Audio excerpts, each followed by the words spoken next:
how to backside 180 on a fingerboard.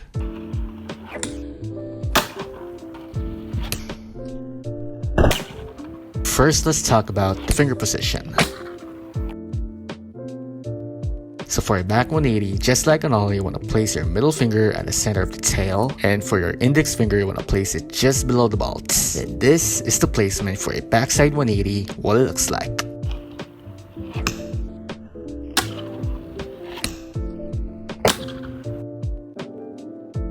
Just like for an ollie, you want to pop the tail down, then drag or slide your index finger towards the nose of the board. Once your board is leveling out of the air, you want to try to shift your fingers while twisting your wrist, which will allow you to rotate into a full backside 180. If you look closely at my middle finger, you'll notice that it's pulled towards the tail to help grab and spin the board properly.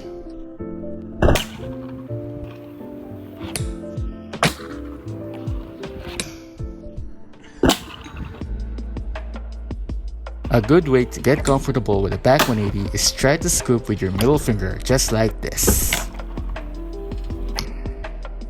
At this point, which will help you to practice and get used to a scooping motion and then work your way up into a full 180-degree rotation.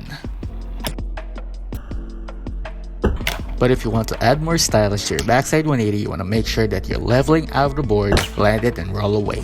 And always remember is to just keep practicing over and over again until you ended up getting better at it. And there you have it. Now you know how to do a backside 180. I hope this trick still helps you. I'll see you in the next video, and remember who taught that to you. Itachi Han. You're welcome.